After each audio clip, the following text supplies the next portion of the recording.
Between $6.7 billion and $10 billion disappears from the global potato economy every year because of late blight. That total includes destroyed crops and the chemical spending used to hold losses down.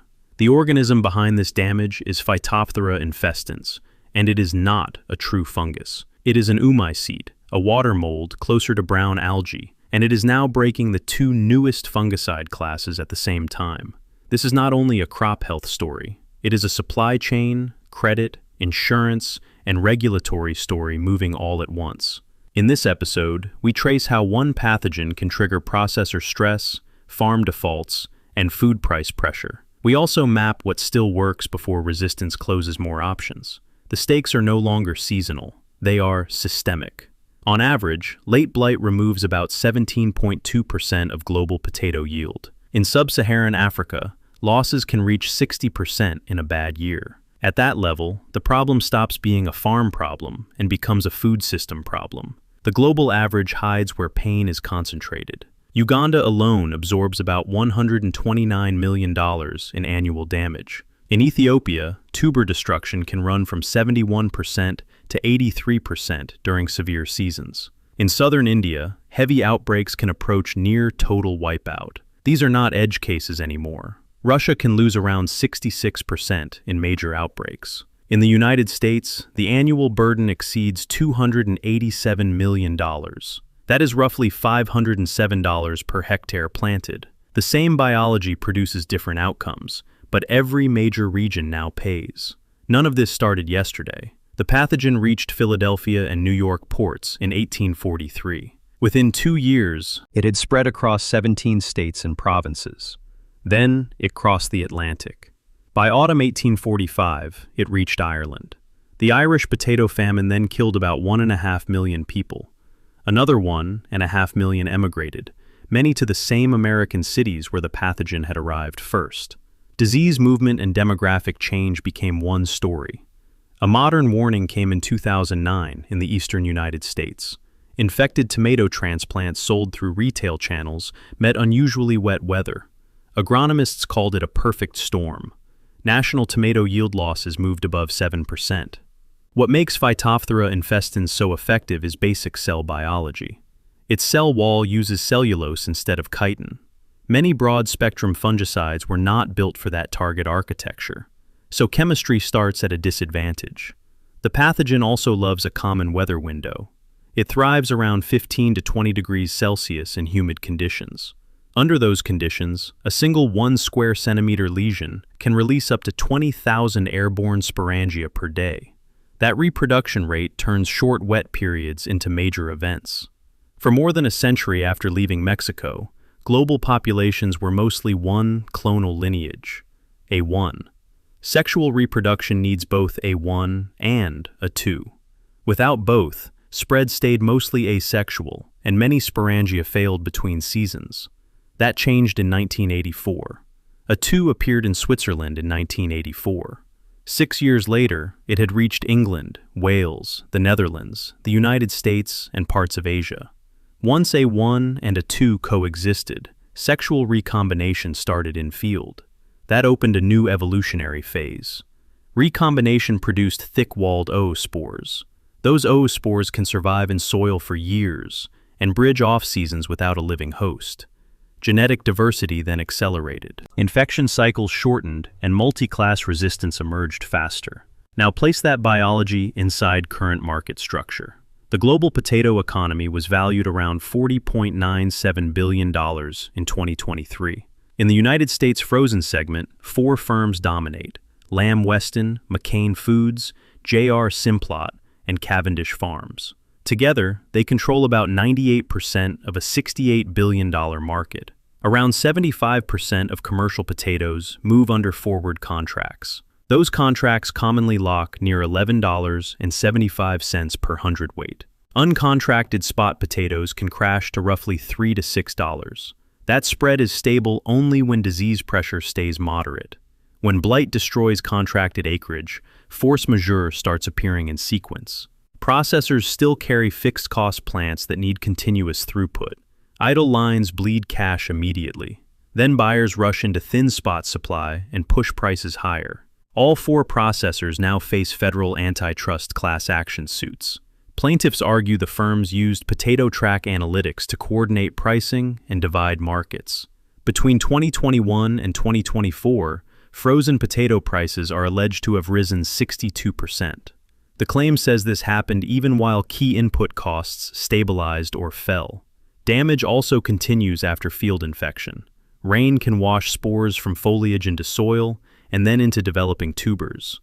Secondary soft rot bacteria follow those entry points. In storage, that can liquefy healthy inventory quickly. EU losses from secondary soft rots alone are about 46 million euros each year. And there is also a processing quality problem beyond visible rot. Disease-stressed tubers accumulate reducing sugars. Frying then intensifies Maillard browning and raises acrylamide, which regulators watch closely for carcinogenic risk. Contracts penalize low specific gravity and high reducing sugars, so even non-collapsed fields can fail quality screens. Revenue loss then arrives through discounting and rejection, not only tonnage collapse. Quality risk is a cash flow risk. Logistics pressure compounds everything. Frozen fry supply chains usually source from under 200 kilometers. During epidemics, buyers may need origins beyond 700 kilometers. That shift requires refrigerated trailers at premium spot rates during seasonal scarcity. The credit layer beneath farms is now thin. Farm debt rose about 7% in 2024. Operating loan volumes climbed by more than 30%. Small community lenders with portfolios under $500 million absorbed 75% of that $15 billion increase. When blight wipes a crop, the grower loses the revenue stream backing operating debt. Loan defaults follow. Input suppliers then absorb receivables that no longer clear. Liquidity stress climbs the chain, one balance sheet at a time. Federal crop insurance carries the tail risk. In 2024, coverage extended across 543 million acres. Total liability exceeded $192 billion. The payout scale is already historic. Between 2001 and 2022, cumulative indemnities passed $161 billion. The single-year record was $19.13 billion in 2022. Average payout in that year was $52,819 per affected farm. That is a large system before blight-specific correlation is fully priced. About 73% of indemnity claims are weather-linked, mainly drought and excess moisture. Excess moisture is also a prime catalyst for late blight epidemics. So one weather profile can hit both yield and disease channels together. Correlation risk rises exactly when reserves are stressed. Revenue protection with harvest price option adds another layer. If autumn prices exceed spring projections, guaranteed revenue rises automatically. Disease-driven shortages can expand insurer liability at the same time outbreak frequency rises. Underwriters face open-ended pressure in bad seasons. Against this backdrop, fungicide options are shrinking. The race started with Bordeaux mixture in 1885. Later, multi-site protectants like mancozeb and chlorothalonil became backbone tools with low resistance risk. Then chemistry shifted toward narrower precision. Metalaxyl arrived in 1977 as the first systemic oomycete-specific breakthrough. It moved inside leaves, protected new growth, and could cure infection up to 48 hours after contact. But metalaxyl targeted a single molecular site. That precision carried fragility. By 1980, resistant isolates appeared in Ireland, the Netherlands, and Switzerland. Once A2 spread in the same decade, recombination moved those resistance traits into broader backgrounds. Evolution outpaced rollout planning. The pattern became familiar: strong launch, fast adaptation. Now, older broad-spectrum tools are disappearing too.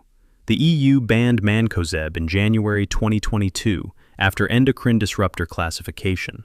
Before the ban, global mancozeb sales were around $795 million.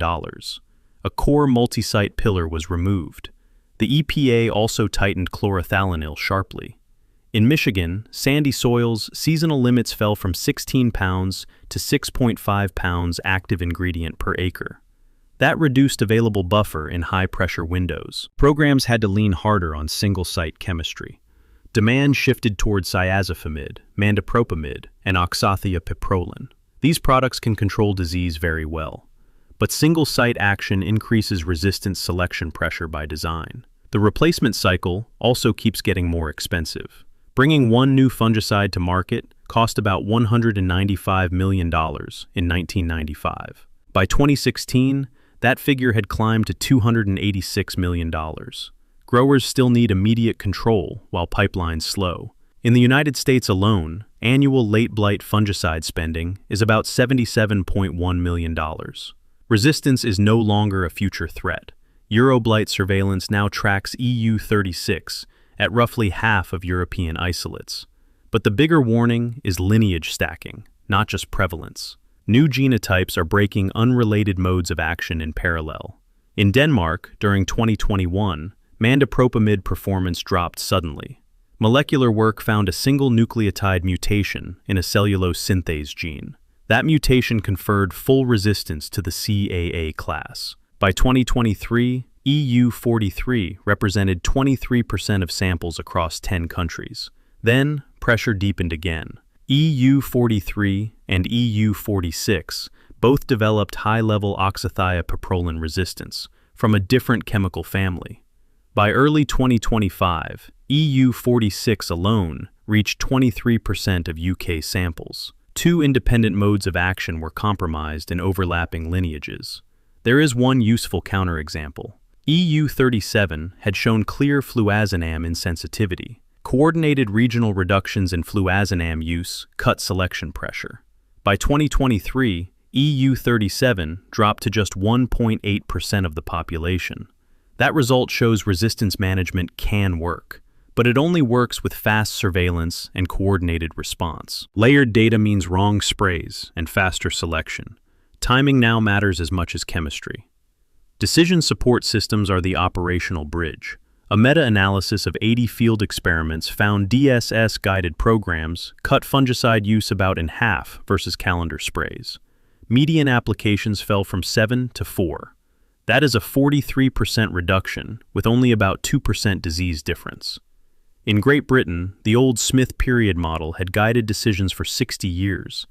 It was later judged only fair and missed key infection windows. The James Hutton Institute revised humidity rules and launched Hutton criteria in 2017. BlightWatch now serves over 17,000 subscribers. Predictive analytics has also improved. Stacking classifier systems, combined with logistic regression, now report 87.22% outbreak prediction accuracy. Better forecasting lowers unnecessary sprays and protects chemistry longevity.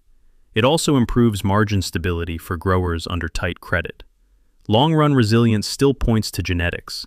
The USAID Feed the Future Global Biotech Potato Partnership built a 3R gene stack from wild potato relatives. It inserted that stack into Victoria, Asante, and Shangi, cultivars already used in African markets. Field tests in Kenya and Uganda showed complete immunity with no fungicide sprays. In adjacent conventional plots, defoliation was total. Economic models estimate that 35% adoption would reduce annual disease costs by $160 million to $280 million across target African countries. That is a large return from partial adoption. It also reduces chemical dependence directly. CRISPR offers a parallel strategy. Instead of adding resistance genes alone, breeders can disable host susceptibility genes used by the pathogen. One target, STDMR6-1, held through 4 years of field evaluation. Trials showed no yield penalty and no tuber quality penalty. Those edited lines also showed resistance to early blight and common scab. They also gained measurable tolerance to drought and salinity. A second target, STSR4, edited via ribonucleoprotein-mediated CRISPR, elevates salicylic acid and boosts systemic resistance. Current limitation is growth stunting from sustained overaccumulation. The design fix is already known conceptually. Pathogen-inducible promoters could activate defense only when infection pressure appears. That would preserve resistance while reducing constitutive growth cost. So this is now more an engineering tuning challenge than a discovery gap. RNA interference adds a non-transgenic application layer. Spray-induced gene silencing applies double-stranded RNA directly on foliage. It targets essential pathogenicity genes in the oomycete with low residue and low off-target risk. Plants can also express hairpin RNA to disable pathogen dicer-like proteins and restore immunity. Project Opportunity is testing these transitions in real production contexts. The consortium includes 12 European starch and breeding organizations. In 2025, it completed first CRISPR field trials on Kuraz starch potato in Sweden and Denmark. Reported breeding acceleration is about 8 to 10 years versus conventional backcrossing. Commercialization now hinges on EU legal classification. Under Provisional 2026 NGT rules, Category 1 could bypass costly GMO-style assessment and mandatory labeling. Category 2 remains under older burdens. That classification alone can decide whether innovation scales or stalls. Science still fails if market access fails. Monsanto's New Leaf performed well in the late 1990s, but NGO pressure pushed McDonald's and Frito-Lay to reject it. The product then disappeared despite field performance. Technical success lost to buyer refusal. The same dynamic repeated with Simplot's innate line. McDonald's declined a product that combined late blight resistance, lower bruising, and reduced acrylamide. Processor contracts dominate planting incentives, so off-taker rejection blocks adoption at farm level. Growers do not plant what buyers refuse. Kenya shows the cost of delay in direct terms. Biosafety evaluation can take 4 to 5 years per crop cycle. Agricultural economists estimate those delays have cost over $157 million in avoidable fungicide spending and preventable losses. Regulatory lag becomes a yield tax. Conventional breeding is still delivering meaningful gains. In November 2025, ahead of COP30, the International Potato Center released CIP Aceric from Solanum cajamarquense conserved in Lima. The variety shows near total late blight resistance. It also cuts input costs by 10 to 25% of harvest value and cooks 25% faster. Deployment is underway in Kenya, Rwanda, Uganda, Malawi, and South Africa. That rollout matters because it does not depend on one regulatory pathway. It also gives growers an immediate option while CRISPR frameworks mature. Portfolio diversification is now strategic, not optional. Transition economics are aligning with this shift. EU farm to fork requires a 50% pesticide reduction by 2030.